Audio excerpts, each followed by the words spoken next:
Bismillahirrahmanirrahim. Ayah saya meninggal saat saya masuk pesantren. Dan baiknya saya rasakan luar biasa. Beliau mengajar di musalla kecil dulu, sekarang jadi masjid. Itu saya selalu di bawah. Beliau mengajar, saya tidur. Sekarang gantian saya mengajar, beliau tidur. Dan kadang di pangku, gendong sampai pulang. Saya pernah sengaja pura-pura tidur untuk ingin tahu apa yang dikerjakan ayah saya di jalan. Jaga betul supaya nggak bangun. Begitu saya disimpan di kasur dan bangun, diajak bercanda. Saya mau masuk pesantren, beliau nggak sempat ngantar. Saya bertemu, beliau menangis, peluk saya, minta maaf, nggak bisa ngantar ke pesantren. Saya belum mengerti apapun saat itu. Saya bertekad, insya Allah saya belajar dengan sungguh-sungguh. Sepekan dua pekan saya dapat panggilan pulang. Saya tanya pada kakak saya yang ikut, sekarang ada di sini. Di mana ayah? Beliau nggak jawab. Sampai di Bandung, paman saya, beliau sekarang Sekom MUI Jawa Barat, langsung menyampaikan, nampaknya nggak akan terkejar sampai sana, mungkin sudah dimakamkan. Saya ngerti, paham saat itu bahwa beliau telah wafat. Maka saya pulang. Maghrib saya sampai, saya dapati ibu di ruangan tengah. Saya datangi, saya menahan tangis, tidak menangis sedikit pun untuk membahagiakan ibu saya. Saya datang, saya peluk, saya temani tidurnya. Itu pertemuan saya dengan ayah saya terakhir di mimpi. Saya bermimpi melihat sudah pakai kemeja, tersenyum, mendadahi saya. Sudah. Besoknya saya cari ke kamar, ternyata Allahu Akbar, apa yang selama ini saya pelajari di pesantren, kitabnya sudah ada di kamar semua, sudah disiapkan. Saya menangis saat itu. Saya bawa mushaf. Jadi bapak saya, ayah saya, itu bajunya pun saat wafat dibagikan kepada sahabat-sahabatnya. Bajunya, kitab-kitab ini dibagikan. Ibu saya menunjukkan kemudian ada jam yang nanti nak pakai. Saya bilang simpanlah. Saya bawa mushaf. Dengan mushaf itu saya duduk di ruangan tengah, saya menghadap ke kiblat dan saya mohon kepada Allah, ya Allah, saya tak punya kemampuan lagi membahagiakan ayah saya saat hidup di dunia, tapi mohon jadikan setiap huruf dalam Al-Quran ini, ya Allah, pahalanya mengalir untuk ayah saya. Begitu saya bacakan saat itu, tak bisa saya berhenti, dan tiba-tiba langsung masuk ayatnya, artinya, posisinya, nomornya, gak pernah berhenti, masuk. Saya bertekad ingin berbuat baik. Puncaknya saya sekolah. Ibu, ya Allah, saya ingin berbakti pada ibunda saya. Anda tahu apa yang terjadi? Demi Allah saya katakan, ketika Anda bersabar, ibu saya, Bu, Pak, itu krisis 97, Pak. Waktu krisis saya masuk pesantren, saya diberikan sempurna bekal seperti anak-anak lain. Rupanya ibu saya sudah tanya kepada santi-santi, orang tuanya, berapa bekal Anda kasihkan? Dikasih yang paling tinggi itu dikasihkan pada kami tiap bulan. Saya terima.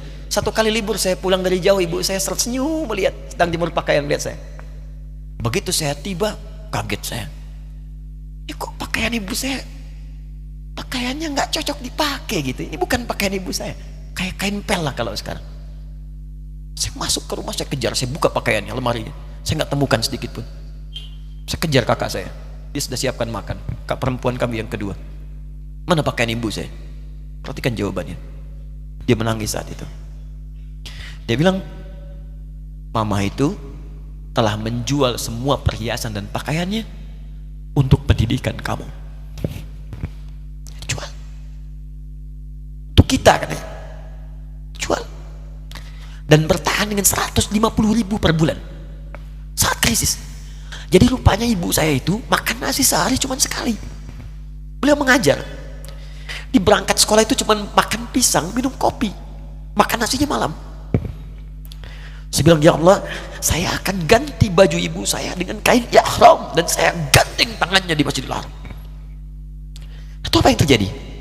Begitu saya kuliah di Libya, alhamdulillah, saya berangkat, saya mulai mengajar, saya serius belajar. Saat itu kemudian Allah mulai berikan jalan. Saya ingin sungguh-sungguh. Malam saya bangun, saya sholat, saya belajar, saya menghafal Quran, saya belajar riwayat Quran. Sampai puncaknya tiba. Saya ditugaskan pemerintah Indonesia saat itu untuk jadi petugas haji di Mekah. Saya telepon ibu saya. Saya bilang, Ma, saya insya Allah akan haji 2010. Saya telepon Februari saat itu.